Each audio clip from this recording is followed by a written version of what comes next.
kasih Tuhan, apa kabarnya hari ini? Nah, saya pasti yakin semua dalam keadaan sehat, baik-baik saja, dan sedang menunggu untuk kita bersama-sama dalam ibadah. Nah, sebelumnya itu, mari saya ajak semua untuk menyaksikan news untuk 1 minggu ke depan. Untuk pengumuman pertama, jangan lupa kebaktian selalu bisa diakses melalui YouTube Nurani Jireh, sosial media di Inspirasi Kristen Sydney, di JKI Host Sydney. Keep growing together di our Komsel yang diadakan setiap hari Senin, Rabu, Kamis, Jumat, dan juga Sabtu. Jangan lupa ajak teman-teman yang lain untuk join ya.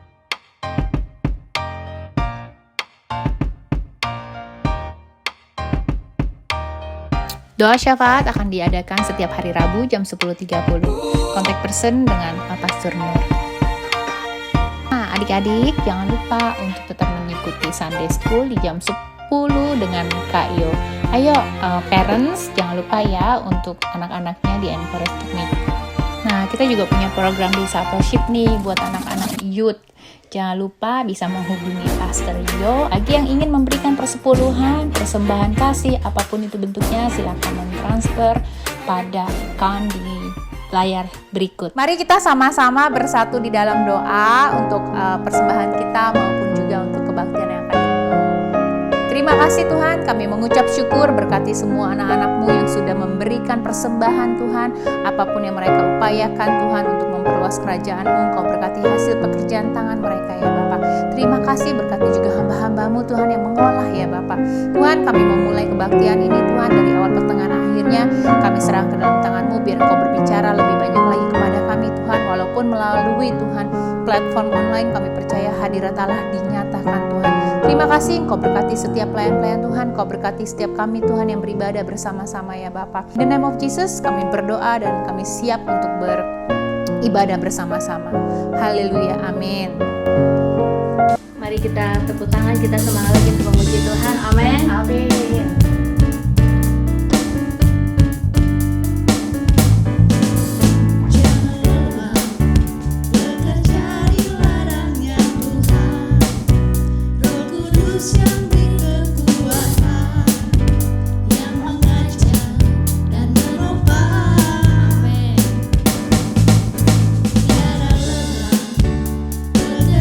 Bersamamu Tuhan yang selalu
siap dibangun di atas dasar iman. Haleluya, berikan kemuliaan bagi Tuhan kita, puji Tuhan.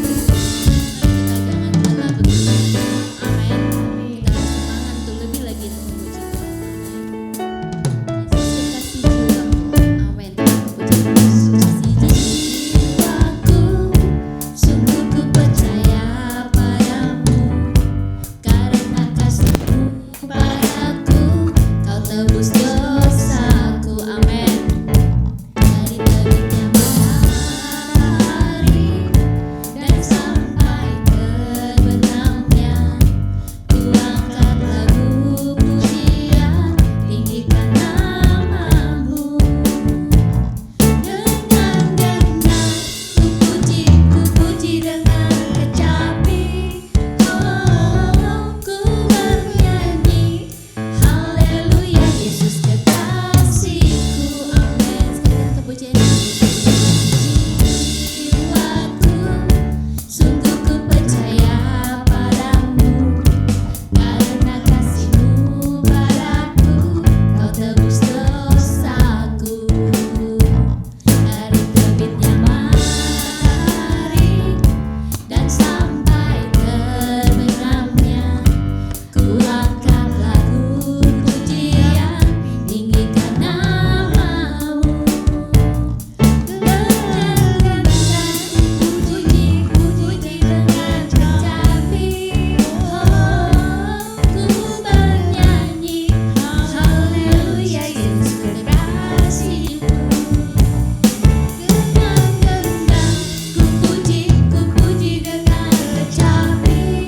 Oh, ku bernyanyi, haleluya, Yesus kekasihku.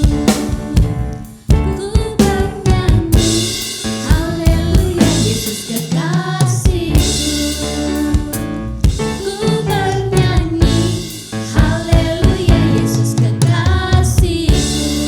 Haleluya, berikan kemuliaan buat Tuhan kita. Amin. Haleluya. Mari saudara-saudara yang terkasih dalam Kristus Tuhan, saya ajak kita bersama-sama menaikkan doa syafaat kita di hadapan Tuhan. Saat ini kami mau menaikkan doa syafaat kami di hadapan-Mu ya Tuhan. Kami mau berdoa Tuhan bagi bangsa Indonesia saat ini Tuhan. Biarlah ya Tuhan saat ini apapun yang sedang terjadi, COVID-19 ini Tuhan, atau masalah apapun Tuhan, perekonomian atau masalah keamanan, masalah apapun Tuhan, kesehatan, pendidikan yang sedang terjadi saat ini di bangsa Indonesia, kami mau minta campur tangan Tuhan untuk bangsa Indonesia. Biarlah ya Tuhan ada pemulihan, kesatuan yang datang daripada Tuhan, memenuhi setiap rakyatnya, setiap pemerintahannya Tuhan, dari yang paling atas presidennya Tuhan sampai kepada paling bawahannya ya Tuhan. Tuhan, biarlah semuanya Tuhan ada dalam pimpinan Tuhan. Mereka melakukan dengan tepat apa yang Tuhan mau Tuhan. Mereka akan mengerjakan dengan benar apa yang Tuhan mau bagi bangsa Indonesia Tuhan. Biarlah ya Tuhan terjadi lawatan yang luar biasa. Dan juga bagi bangsa Australia Tuhan, kami mau naikkan Tuhan syafaat kami bagi bangsa Australia. Tuhan berkati bangsa Australia ini Tuhan, ampuni segala dosa kesalahan bangsa Australia Tuhan.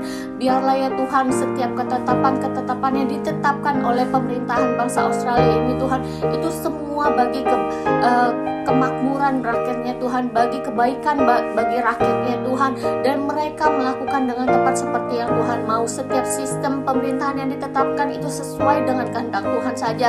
Semua yang tidak sesuai dengan kehendak Tuhan itu biar dijauhkan dari bangsa Australia Tuhan. Dan juga Tuhan kami berdoa bagi setiap gereja-gereja Tuhan, khususnya untuk Jireh, Narwastu, House of Sacrifice, dan juga Penuai Tuhan. Tuhan berkati setiap gereja ini ya Tuhan, dan juga setiap hamba-hamba yang ada dalam gereja ini Tuhan. Engkau memberkati setiap mereka Tuhan. Engkau berkati mereka, berikan setiap hamba-hambamu Tuhan kekuatan dan juga Tuhan kemampuan untuk melakukan dengan baik, melakukan dengan benar, dengan tepat apa yang terbaik bagi gerejamu, bagi jemaatmu Tuhan. Biarlah ya Tuhan roh hikmat, marifat yang datang daripada Tuhan memenuhi setiap kehidupan hamba-hambamu ya Tuhan, dan juga untuk setiap jemaatmu Tuhan. Biar mereka tidak semakin melemahkan Engkau Tuhan, melainkan mereka boleh semakin kuat di dalam Engkau Tuhan. Setiap permasalahan yang dihadapi Tuhan, baik itu masalah rumah tangga Tuhan, baik masalah financial Tuhan, masalah pendidikan anak-anaknya Tuhan, atau apapun Tuhan, kesehatan Tuhan, biar mereka meletakkan setiap beban hidup mereka ke dalam tangan Tuhan untuk gerejamu ya, ibadah-ibadah yang secara online ataupun offline Tuhan, biar mereka ya Tuhan ada senantiasa dalam perlindungan Tuhan, dan mereka juga senantiasa mengikuti ibadah-ibadahmu ya Tuhan, ibadah-ibadah yang ditetapkan oleh gereja Tuhan, untuk mereka melakukan dengan baik, dengan benar, dengan tepat seperti yang Tuhan mau Tuhan. Terima kasih Tuhan, di dalam nama Tuhan Yesus Kristus kami berdoa dan mengucap syukur. Semua yang percaya katakan amin. Mari saudara-saudara, saya ajak kita bersama-sama mempersiapkan hati kita sebelum mendengarkan firman Tuhan. Seperti rusa yang haus, kita juga rindu akan firman Tuhan. Amin. Seperti rusa yang haus, rindu aliran sungaimu.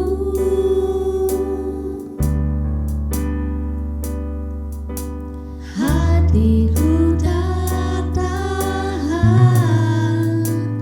menunggumu.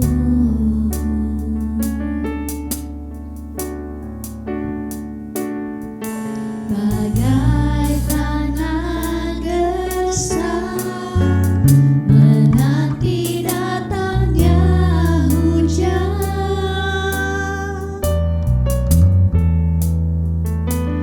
Begitu pula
Terima kasih Tuhan, yes only you Lord, yes only you Lord. Bersyukur Tuhan atas kasih-Mu, atas kebaikan-Mu.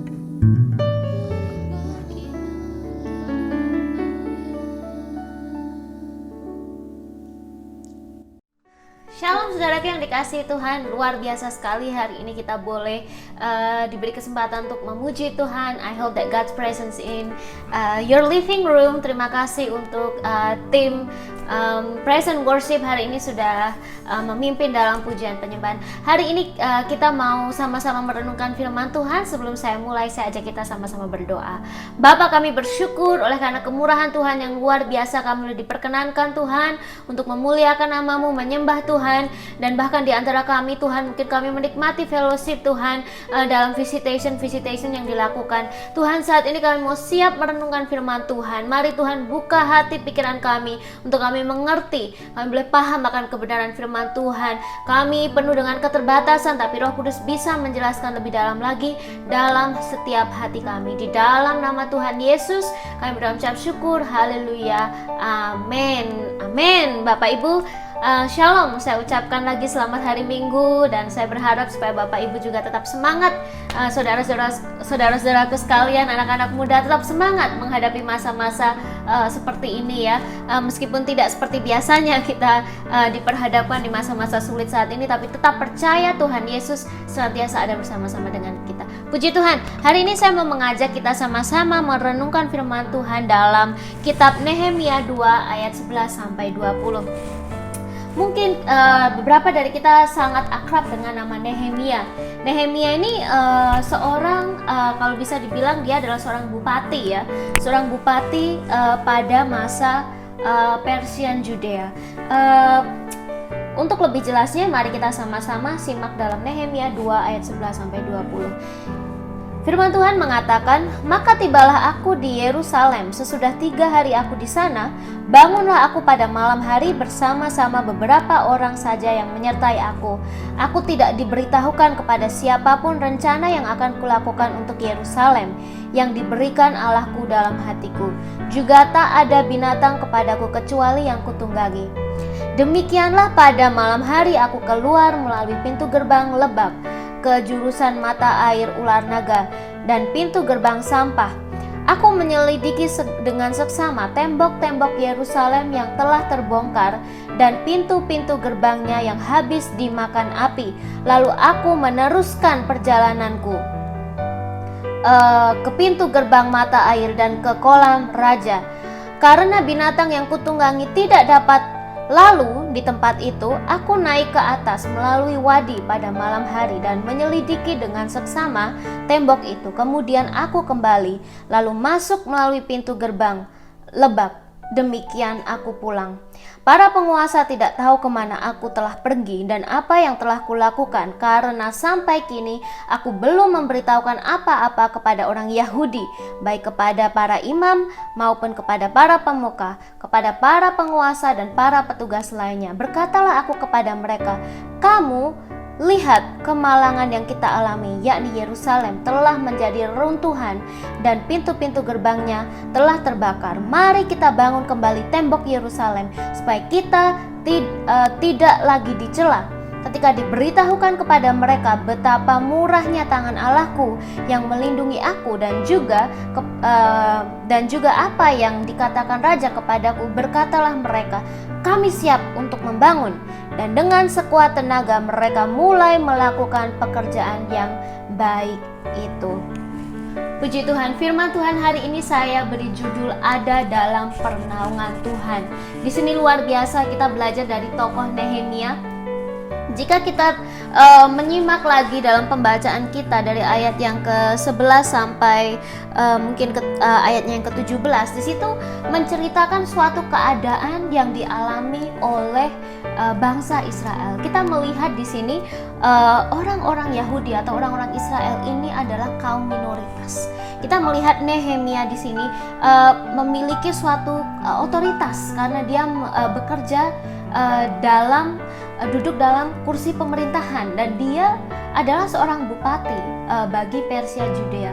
Kalau kita melihat dalam konteks ini, Nehemia ini punya kuasa dan punya otoritas, dan itu susah karena dia sebagai seorang bupati di Yudea, mungkin ada masa-masa di mana dia memiliki suatu beban bagi bangsanya, bagi kaumnya. Namun yang terjadi di sini, dia memerintah bagi bangsa atau kaum yang bukan merupakan kaum Nehemia. Di sini ada suatu gejolak dalam hati Nehemia. Dia rindu untuk melakukan sesuatu. Banyak dari kita, mungkin kita diperhadapkan di masa-masa di mana kita berdiri bagi kaum-kaum minoritas. Hal ini dihadapi oleh Nehemia. Di sini Nehemia berasal dari suatu keterbatasan. Dia melihat keterbatasan yang dialami oleh bangsa Israel, kaum Yahudi di masa ini, kaum minoritas di Yudea. Ada suatu ketidaknyamanan, ada suatu rasa pain, ada satu perasaan bahwa bangsa Israel ini masih terbelenggu, bangsanya masih terbelenggu, sehingga sukacita yang dialami Nehemia ini belum penuh karena dia masih melihat kaumnya ada dalam keterbatasan, masih terbelenggu. Di sini kita melihat suatu kenyataan bahwa dijelaskan bahwa di pintu gerbang sampah aku menyelidiki dengan seksama tembok-tembok Yerusalem yang telah terbongkar dan pintu-pintu gerbangnya habis dimakan api. Suatu awareness, suatu kesedihan yang mendalam bahwa pintu-pintu Yerusalem, tempat di mana sesuatu yang mungkin krusial bagi bangsa Israel di masa itu sudah hancur, dan Nehemia merasa bahwa ini merupakan tanggung jawab yang dia harus lakukan. Dia merasa ini suatu panggilan yang Tuhan taruh dalam hatinya. Dia terbeban bagi kaumnya, dia terbeban bagi bangsanya. Saya mau mengajak kita melihat bahwa di sini ada dua kemungkinan yang bisa diambil oleh Nehemia. Yang pertama, Nehemia bisa melihat suatu keterbatasan yang terjadi bagi kaumnya atau bagi bangsanya dengan mengizinkan Allah bekerja melalui hidupnya. Mengizinkan Allah bekerja melalui hidupnya. Atau pilihan yang kedua adalah melihat kenyataan dan tidak berani melangkah. Kalau kita melihat posisi Nehemia di sini, mungkin sangat susah karena dia menjadi seorang pemimpin bagi Yudea. Tetapi di sisi lain, dia juga merasa dia adalah bagian dari kaum minoritas. Dia bagian dari bangsa Israel. Di masa-masa itu pasti ada suatu perasaan di mana aku juga harus berdiri menjadi representasi bagi kaumku, meskipun itu merupakan kaum minoritas. Di sini kalau kita belajar dari kehidupan Nehemia ya, Nehemia ini memang berasal dari dia merupakan bangsa merupakan kaum Yahudi ya. Dia dulu berawal dari seorang tawanan dan kemudian dia menjadi juru minuman raja. Nehemia adalah seorang juru minuman raja, seperti contohnya waktu kita sedang melamar suatu pekerjaan ya. Melamar suatu pekerjaan itu biasanya kita harus menceritakan apa yang sudah kita kerjakan sebelum akhirnya kita melamar di suatu posisi tertentu. Nah, di sini saya akan menceritakan little bit tentang Nehemia dan siapa sih latar belakang Nehemia. Pertama, dia adalah seorang budak, dia seorang tawanan. Ketika bangsa Israel waktu itu masuk dalam keruntuhannya, kemudian Nehemia adalah salah satu tawanan yang dibawa kemudian ke Persia, ke Yudea, dan di situ dia menjadi seorang juru minuman raja. Ketika dia menjadi juru minuman raja, apa yang dia lakukan? Dia tidak meremehkan pekerjaan yang Tuhan percayakan. Meskipun di masa itu pekerjaan dia sangat-sangat simple. Pekerjaan dia mungkin ya seorang minuman raja sebetulnya kalau kita melihat itu adalah suatu pekerjaan yang sangat-sangat esensial. Kenapa? Karena dia menyediakan, dia meracik minuman yang kemudian dipersembahkan kepada raja. Ada orang-orang yang kadang kita melihat suatu pekerjaan hanya dilihat berdasarkan bentuk pekerjaannya, tapi tidak melihat suatu functionality dari pekerjaan itu. Saya mau encourage teman-teman, Bapak Ibu, saudara-saudara, anak-anak muda, kalau kalian memiliki suatu pekerjaan yang mungkin di mata dunia itu pekerjaan yang sangat-sangat remeh atau sangat-sangat simple, jangan pernah merasa kecil hati, karena Nehemia sebelum dia dipakai Tuhan melakukan pekerjaan yang besar dalam hidupnya, bahkan dia adalah seorang tawanan. Sebelum dia menjadi seorang juru minuman raja, dia menjadi seorang tawanan. Kemudian dia naik pangkat lagi, dia menjadi seorang juru minuman raja. Dan di waktu ketika dia menjadi juru minuman raja, dia tidak meremehkan, sesekalipun dia tidak meremehkan posisi itu. Dia mengambil kesempatan untuk tetap berbicara dengan orang-orang yang memiliki kuasa. Dalam Nehemia 2 ayat 1 sampai 8 di situ dijelaskan bahwa begitu Nehemia melakukan apapun yang sudah Tuhan percayakan di tangannya dengan begitu setia. Oleh karena itu saya mau encourage kita semua, jangan pernah merasa kecil hati dengan mungkin apa yang kalian kerjakan itu terlihat kecil, terlihat remeh, tetapi ingat, functionality dari pekerjaan yang Anda lakukan itu sangat-sangat luar biasa, bisa menjadi dampak bagi hidup orang-orang di sekeliling Bapak Ibu. Ketika kita mengambil kesempatan melalui pekerjaan atau apapun yang sudah Tuhan percayakan dalam hidup kita untuk menjadi berkat, di situ kita punya kebesaran hati, karena melalui itu kita bisa mengambil kesempatan untuk berbicara kepada orang-orang. Di sini Nehemia dikatakan dia memiliki skill untuk mengambil opportunity berbicara dengan orang-orang yang memiliki posisi yang penting, hingga pada akhirnya dia sampai ke poin di mana dia menjadi seorang pemimpin atau bupati di Yudea. Di sini ketika kita memiliki visi, Nehemia juga memiliki visi. Ketika Nehemia memiliki visi, dia tidak duduk diam. Jadi ketika kita menerima suatu mimpi, suatu desire, suatu visi yang Tuhan taruh, panggilan dalam hidup kita, itu artinya waktu di mana kita mulai bekerja. Ketika seseorang dipanggil, Nehemia dipanggil, dia memiliki strategi. Dia tidak hanya, oke, Tuhan, terima kasih Tuhan sudah panggil saya, kemudian dia duduk berpangku tangan dan menunggu sampai perubahan terjadi. Tidak, dia kemudian menyusun strategi. Bagaimana dia menyusun strategi kita bisa baca dalam Nehemia 3. Di situ Bapak Ibu bisa mungkin ketika ada waktu-waktu luang mungkin baca bagaimana Nehemia begitu detail, dia selektif. Bahkan di tempat, di poin-poin tertentu dia taruh orang-orang yang sudah dia percaya, dia sudah mengenal orang itu, dia tahu orang-orang ini punya skill, punya kemampuan di situ, dia taruh di situ. Dia memilih orang-orang yang memiliki visi yang sama. Jadi dia tidak sembarang pilih orang, dia pilih orang-orang punya visi, punya hati yang sama. Ketika kita memiliki suatu hati untuk sesuatu, untuk suatu masalah, persoalan, atau awareness yang kita miliki terhadap kesusahan orang-orang di sekeliling kita, atau suatu beban yang Tuhan taruh untuk kaum-kaum tertentu, di situ saya kasih encouragement bahwa harus cari orang-orang yang memiliki visi yang sama dan waspada terhadap orang-orang yang menentang. Tentu tidak mudah ketika kita mengejar visi yang datangnya dari Tuhan. Pasti ada orang-orang yang menentang. Tetapi kita juga harus tahu bahwa ketika kita diberi visi, Tuhan akan pertemukan kita dengan orang-orang yang memiliki beban dan hati yang sama. Saya melihat bahwa banyak orang-orang yang contohnya memiliki hati untuk orang-orang miskin, orang-orang anak-anak jalanan. Kadang seolah-olah kita memiliki beban yang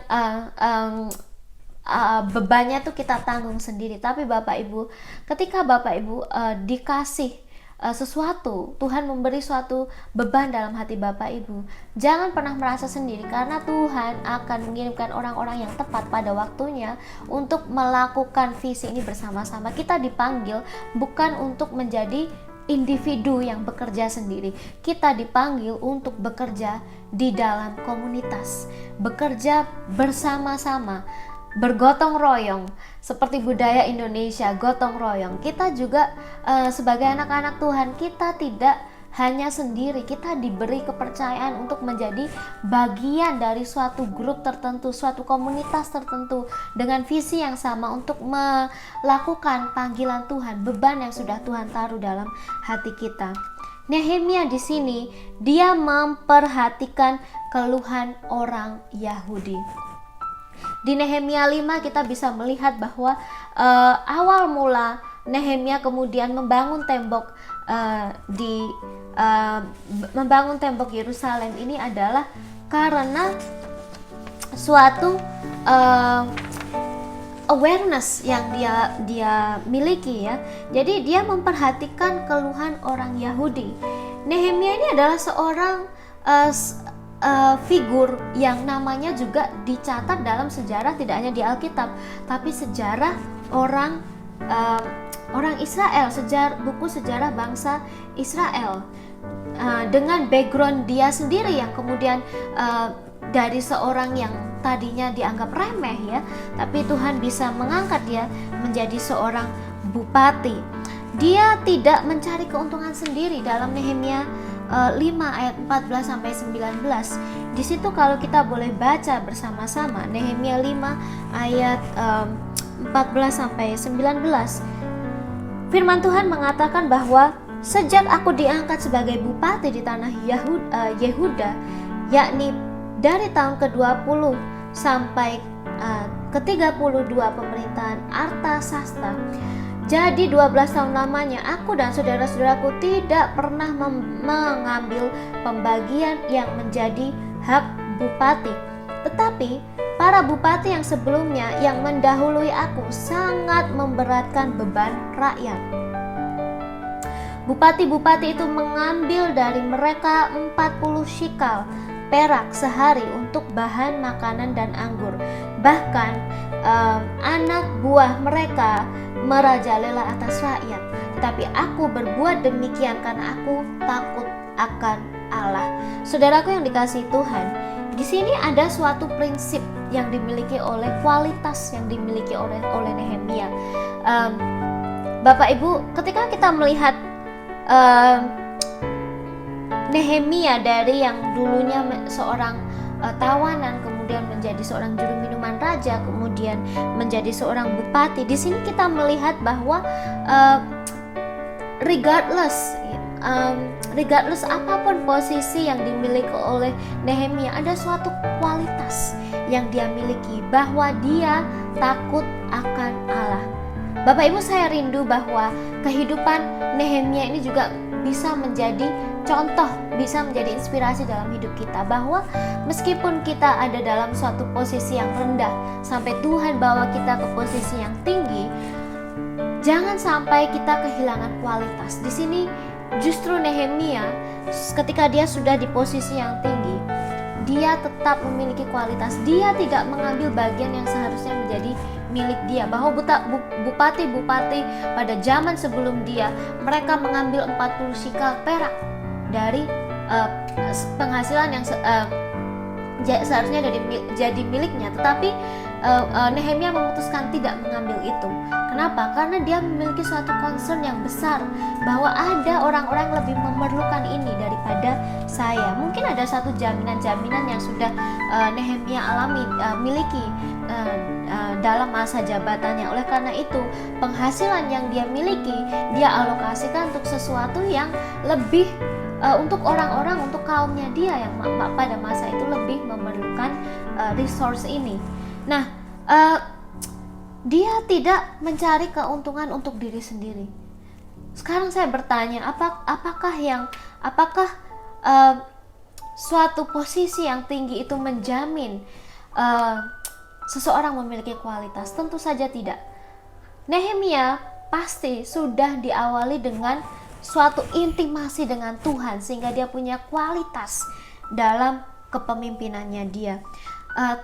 Tantangan tidak sedikit ketika tembok ini diselesaikan. Ketika proyek tembok ini dimulai, of course pasti banyak tantangan. Dalam Nehemia 6 kita bisa melihat tantangan yang dia alami, bahkan mungkin dia mengalami penolakan. Ada orang-orang yang mungkin sudah di sini ada orang-orang dalam pasal 6 ini dikatakan bahwa orang-orang ini sudah memasang jerat untuk menggagalkan visi yang dimiliki oleh Nehemia.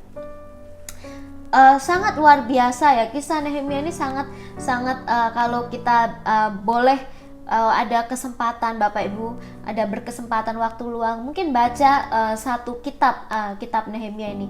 Banyak hal yang kita boleh pelajari melalui sikap hidup Nehemia. Tapi hari ini saya akan mempersingkat apa sih kira-kira poin-poin atau kualitas yang dimiliki oleh Nehemia yang bisa kita terapkan dalam hidup kita. Yang pertama adalah memiliki beban bagi bangsa, memiliki beban bagi kaum minoritas.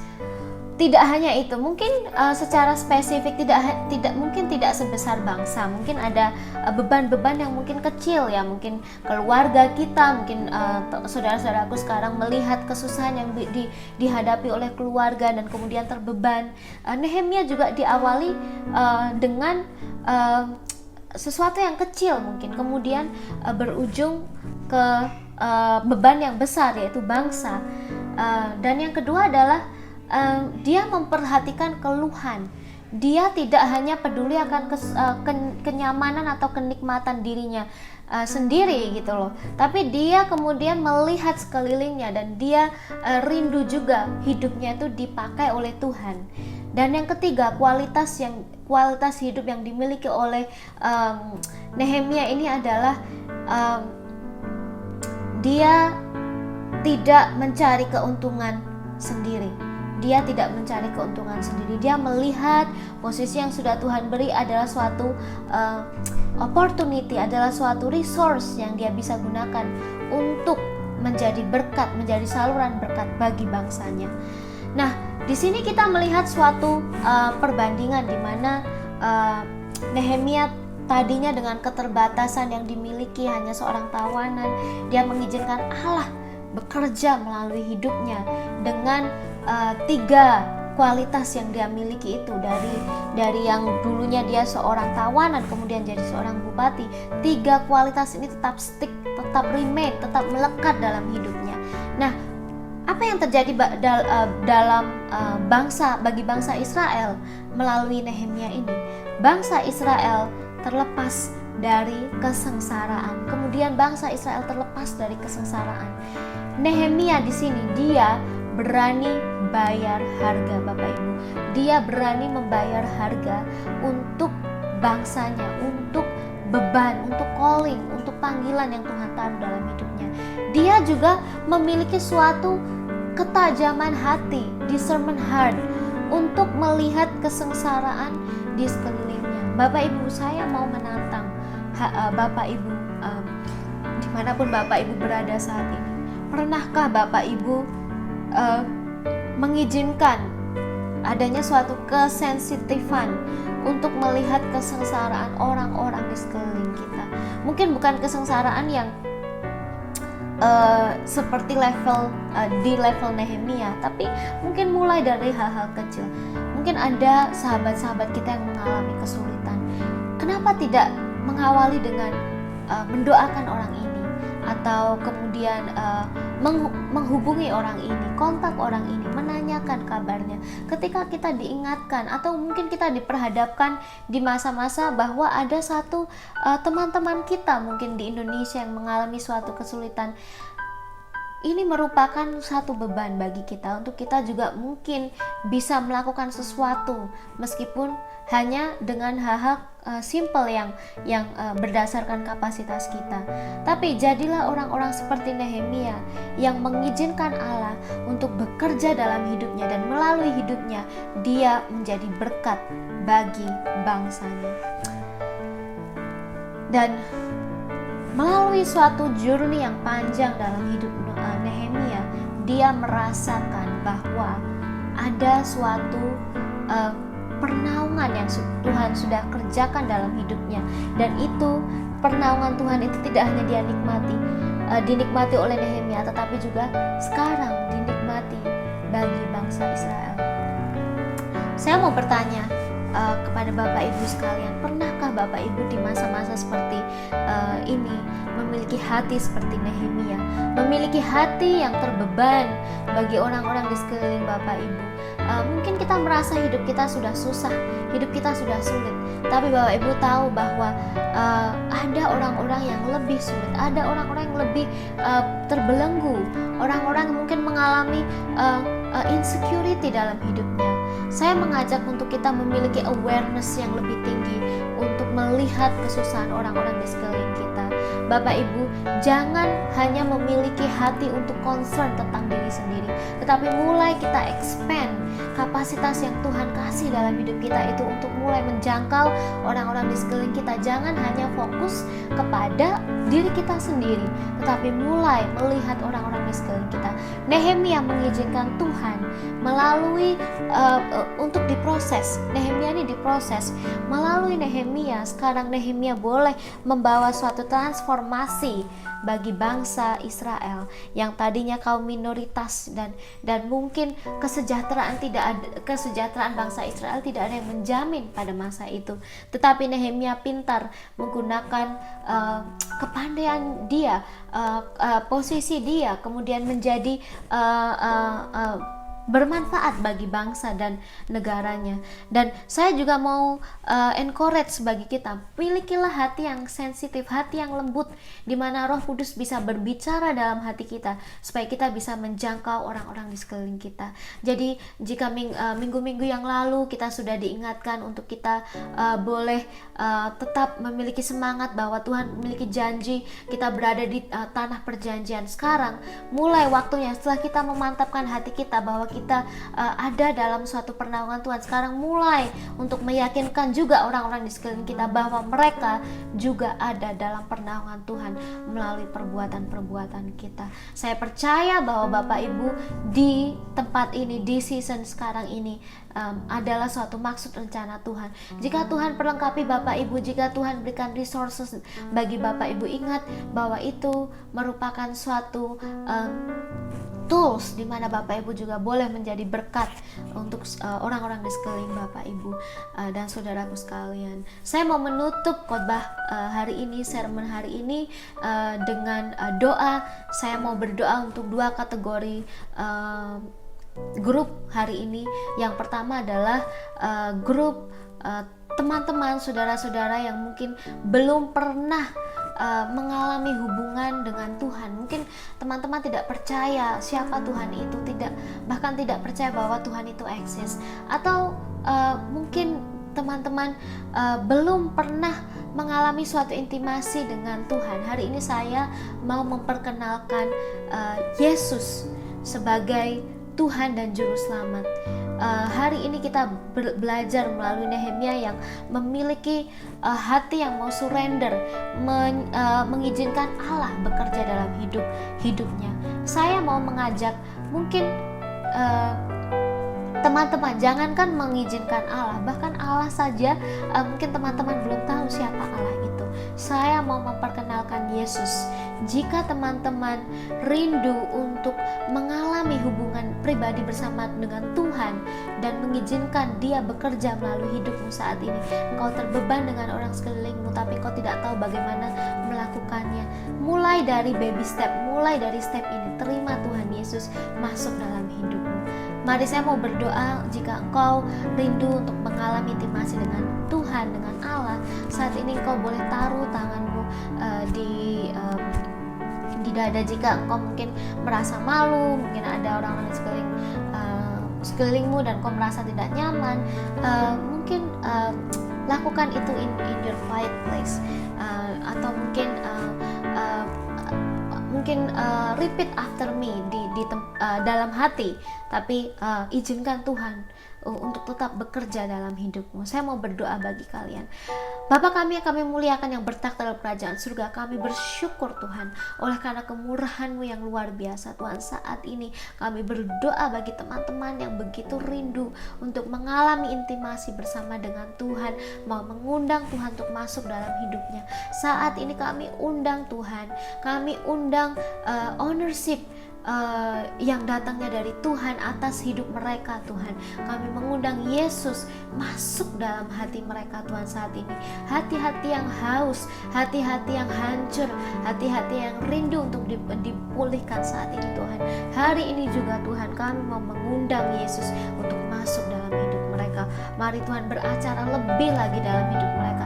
Mereka mengalami intimasi bersama dengan Tuhan, mengalami masa-masa pembebasan, mengalami masa-masa Tuhan mengadakan terobosan baru dalam hidupnya. Terima kasih Tuhan. Di dalam nama Tuhan Yesus kami berucap syukur. Haleluya. Amin. Congratulations. Selamat. Saya ucapkan selamat bagi teman-teman yang baru saja bergabung dalam doa ini, karena saya percaya bahwa Tuhan akan melakukan pekerjaan yang lebih dahsyat dalam hidupmu. Kategori kedua adalah teman-teman yang mungkin kau sudah setia ke gereja dan kau mendengar tentang Nehemia, kau diingatkan mengenai visi, mengenai beban, atau mungkin ketika engkau mendengarkan firman Tuhan yang sedang disampaikan ini, dalam hati engkau merasa bahwa oh ya Tuhan, terima kasih kau mengingatkan tentang Nehemia, aku memiliki beban. Kemudian muncul ide-ide. Hari ini saya mau berdoa bagi kalian, tetap pegang itu dalam hati, tidak usah disampaikan out loud, tapi dalam hati simpan itu, dan mari kita mengizinkan Tuhan untuk bekerja bersama-sama dalam hidupmu. Mari kita berdoa. Tuhan, kami bersyukur Tuhan karena kemurahan-Mu Tuhan. Kami boleh menemukan visi yang Tuhan boleh taruh dalam setiap hati pikiran kami. Saat ini Tuhan, kami mau mengizinkan Engkau bekerja dalam hidup kami, melakukan sesuatu yang lebih dalam hidup kami. Tuhan, mari Tuhan pakai, berikan kualitas-kualitas hidup dalam diri kami ini boleh menjadi membuahkan suatu hasil Tuhan yang boleh menjadi berkat bagi orang-orang di sekeliling kami. Tuhan, terima kasih. Kami serahkan Tuhan setiap hidup kami, setiap mimpi kami, setiap panggilan yang sudah Tuhan taruh dalam hidup kami, supaya itu boleh sampai kepada accomplishment di mana Tuhan sudah menepati. Tuhan pimpin, Tuhan berikan kami ketajaman hati untuk kami mengerti apa yang menjadi rancangan Tuhan dalam hidup kami. Terima kasih Tuhan. Di dalam nama Tuhan Yesus kami berdoa dan mengucap syukur, dan semua yang percaya pada Tuhan katakan amin. Mari saudara, kita mau mengakhiri ibadah pada hari ini dan kita mau berdoa untuk menerima berkat dari Tuhan. Biarlah berkat kasih karunia dari Allah Bapa, damai sejahtera dari Tuhan Yesus Kristus, serta persekutuan dari Roh Kudus menyertai kita sekalian sampai Maranatha, Kristus datang kembali yang kedua. Haleluya. Amin. Selamat hari Minggu. Tuhan Yesus memberkati.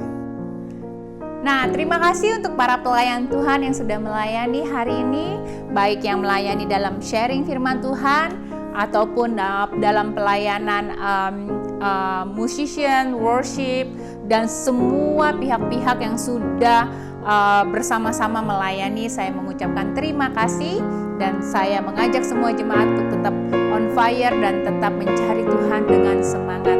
Sampai jumpa minggu depan. Tuhan Yesus memberkati.